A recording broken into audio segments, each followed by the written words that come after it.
Strap in. I'm going to take you on a ride into futures past of the Kingdom Hearts series, where we will detail why Sora will become a master of darkness, as a lot of the series paints this picture for us clear as day. In Kingdom Hearts 1, Sora is told great wheels of light cast great shadows, and by the end of the game, Sora strikes himself with the Keyblade of Heart. Note, this Keyblade already looks like it's a Keyblade of Darkness, despite the fact that the power of the Princesses of Heart is used to forge it, or at least make it appear.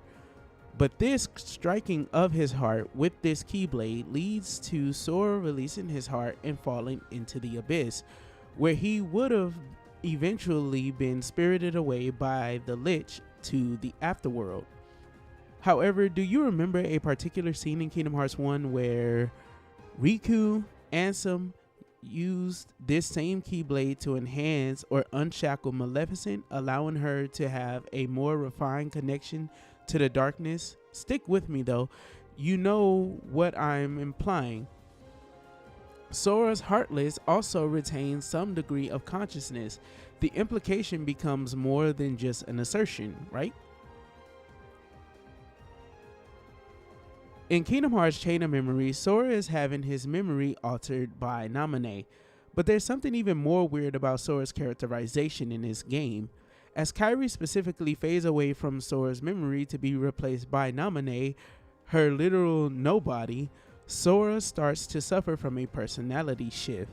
This is hidden as Sora wanting to save and protect Naminé, but by the end of this game, Naminé helps Sora recover himself not by using his memories, but through that connection with Kairi. This is synonymous with Kingdom Hearts 3's proclamation that Kairi is Sora's light. From Sora's multiple breakdowns and his helplessness at both near-death experiences, she is also the light that Sora is tethered to, keeping his weakened will/spirit in the final world. It's almost like Kairi being supplanted in Sora's memory allows the darkness to slowly take hold on his mind. So imagine what being realms apart leaves him open to.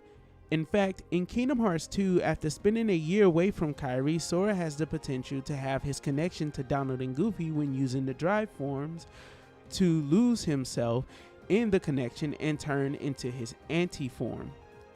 When this occurs, Sora loses the Keyblade and Donald and Goofy and becomes feral. And then Sora in Dream Drop Distance dives into the darkness and has a brief stint with enough darkness that his heart collapses and enters a perpetual state of sleep. Again, much like and yet unlike Ventus. This darkness swallows his heart almost whole, and in the recesses of his heart, those that are connected to him appear to Riku. But here's what's weird about this darkness.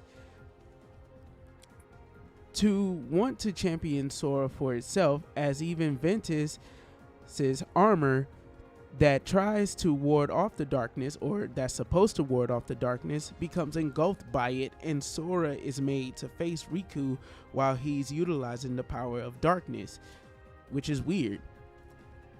And in Kingdom Hearts 3, Sora once again has access to the anti-form in the newly named Rage form, which becomes canon and canonized the anti-form as well when Xehanort strips Sora of his light. But there's more things about Kingdom Hearts 3 that secretly tells us that Sora will become the champion of both paths, light and darkness, to reach a mode of power similar to Riku, but probably different as well. In Kingdom Hearts 3's opening, Sora is shown to be carrying Xehanort's chess piece. Well, by the end, Sora is given the X-Blade, which is made up of Xehanort's essence. Nomura released an image prior to the Kingdom Hearts 4 trailer that reveals or shows us that young Xehanort may be in Quadratum. People expect him to be in Quadratum in this image. Some people have even tried to pinpoint his exact location with what little details we actually can see within the incomplete image. Well, the first world to be pseudo-confirmed for Kingdom Hearts 4 is the Endor Moon, meaning Star Wars. meaning we will witness the end of the original Star Wars trilogy in Kingdom Hearts 4. That story is very similar and inspires a lot about the forces of light and darkness in the Kingdom Hearts series. And I've told you guys before that this may be indicative of the fact that, like Kingdom Hearts 3 and Kingdom Hearts 4, will feature a bunch of worlds where Sora witnesses not 7 acts of love, but the deaths, trauma, experiences, and stories of multiple chosen one figures. This is why Yozora and his world are reminiscent of Versus 13. Yozora is a chosen one figure in his version of Versus 13/FF15. It's like a reprisal. With all of this, my overall theory is simple. I believe Sora will become a master of light and darkness, and by doing so, he will become more and better prepared to face the Master of Masters, who seems to have lost his connection to the darkness. Stick with me. In my theories of old, I explained to you guys that it would seem that Sora and the Master of Masters are brothers.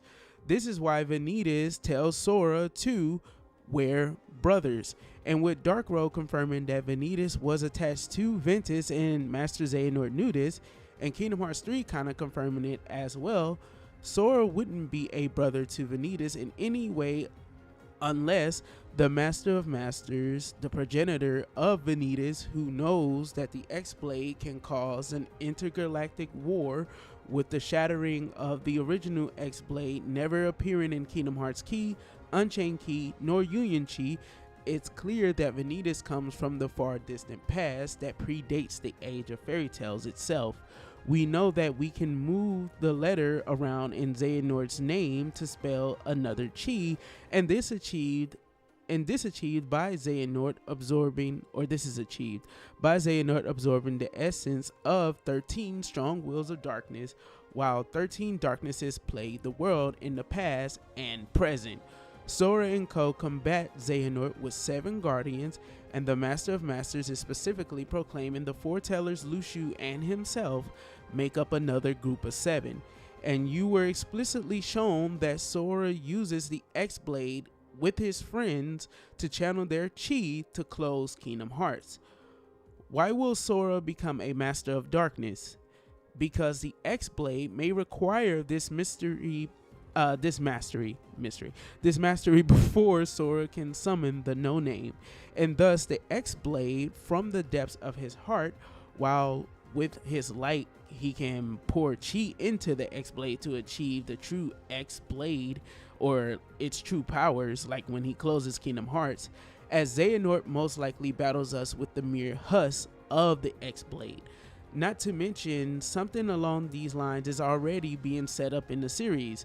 Vanitas and Xehanort already are missing components of the X-Blade. This is the easiest fallback to explain why the counterpart of literal Kingdom Hearts can be defeated by regular Keyblades.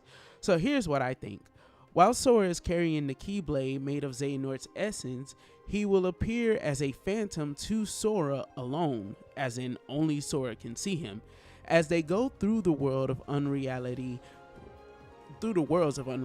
witnessing the fall of so many chosen one figures, Xehanort will most likely use this 14th life to prepare Sora for the future, to teach Sora how he tamed the darkness, and since Sora already carries a strong will of darkness, so much so he can tap into the darkness on accident and even control it enough to push back against Master Xehanort with the fucking X-Blade, who also can enter rage form and maintain control.